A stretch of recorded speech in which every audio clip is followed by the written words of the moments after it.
Hello எல்லாருக்கும் நமஸ்காரம். Welcome to Girija's kitchen. இந்த வீடியோவில் கிறிஸ்பி அண்ட் டேஸ்டி கார பிஸ்கெட் எப்படி பண்ணுறதுன்னு பார்க்கலாம். இதுக்கு 1 டம்ளர் மைதா மாவு, 1 டம்ளர் கோதுமை மாவு எடுத்துட்டுருக்கேன். இதுக்கு தேவையான மிளகு ஜீரக பொடி, காரப்பொடி, உப்பு, வெண்ணெய், பூண்டு பேஸ்ட்டு இது எல்லாத்தையும் ஒன்றா கலந்து தண்ணியை ஊற்றி பிசைஞ்சு இது நம்ம சப்பாத்தி பதத்துக்கு பிசைஞ்சு எடுத்துக்க போகிறோம். எடுத்து வச்சுருந்த உப்பு, மிளகு, ஜீரகம், காரப்பொடி சேர்த்தாச்சு. இதோ வெண்ணெயும் சேர்க்குறேன். அந்த இஞ்சி பூண்டு பேஸ்ட்டையும் இதோடு சேர்த்துடலாம். இப்போ இது எல்லாத்தையும் ஒன்றா சேர்ந்து பிசைஞ்சிக்கலாம். அதுக்கப்புறம் தண்ணி ஊற்றி கொஞ்சம் கொஞ்சமாக கெட்டியமாக சப்பாத்தி மாவு பதத்துக்கு பிசைஞ்சு எடுத்துக்கலாம்.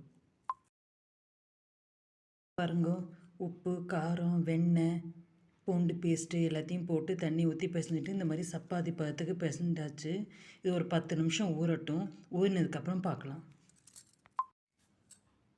10 நிமிஷம் எடுத்து மாவு ஊறிடுத்து. இப்போ இதை சப்பாத்தி கல்லில் வச்சு எவ்வளோ மெலிசாக தேய்ச்சிக்க முடியுமோ அவ்வளோ மெலிசாக தேய்ச்சி எடுத்துட்டுடலாம். இந்த பாருங்கள், இந்த மாதிரி சப்பாத்தி கல்லில் மெலிசாக தேய்ச்சிண்டாச்சு. ஏன்னா மைதா மாவு கலந்ததெல்லாம் நல்லா இழுக்க வரும். இப்போ இந்த கத்தியை வச்சுட்டு உங்களுக்கு என்ன ஷேப்பு வேணுமோ கட் பண்ணி எடுத்துக்கலாம். இந்த பாருங்கள், இந்த மாதிரி கத்தியை வச்சுட்டு உங்களுக்கு என்ன ஷேப்பு வேணுமோ அந்த மாதிரி நீங்கள் கட் பண்ணி எடுத்துக்கலாம். இதே மாதிரி மீதி மாவையும் நல்லா திரட்டி தேய்ச்சினுட்டு கட் பண்ணி எடுத்துன்னு வந்துடலாம்.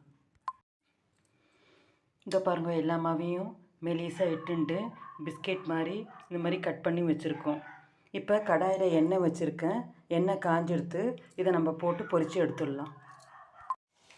இந்த பாருங்க, எண்ணெயில் போட்டாச்சு. உங்களுக்கு என்ன ஷேப் வேணுமோ, டைமண்ட் சைஸோ, ஸ்கொயரோ, ரெக்டாங்கிளோ அந்த மாதிரி நீங்கள் போட்டு பொரித்து எடுத்துக்கலாம். அடுப்பை சிம்மிலே வச்சுங்கோ, இல்லைன்னா தீஞ்சு போயிடும். இதை பாருங்கள், ஓசை அடங்கிடுத்து. இதை நம்ம எடுத்துடலாம். இதே மாதிரியே மீதி பிஸ்கெட்டையும் போட்டு எடுத்துக்கலாம். இதை பாருங்கோ, எல்லா பிஸ்கெட்டையும் பொரித்து எடுத்துட்டாச்சு. இப்போ கிறிஸ்பி அண்டு டேஸ்டியான ஒரு கார பிஸ்கெட் ரெடியாக எடுத்து நீங்களும் உங்கள் ஆத்தில் இந்த மாதிரி ட்ரை பண்ணி பார்த்துட்டு எனக்கு கமெண்ட்டில் சொல்லுங்க. நான் உங்களை அடுத்த வீடியோவில் சந்திக்கிறேன். பாய்.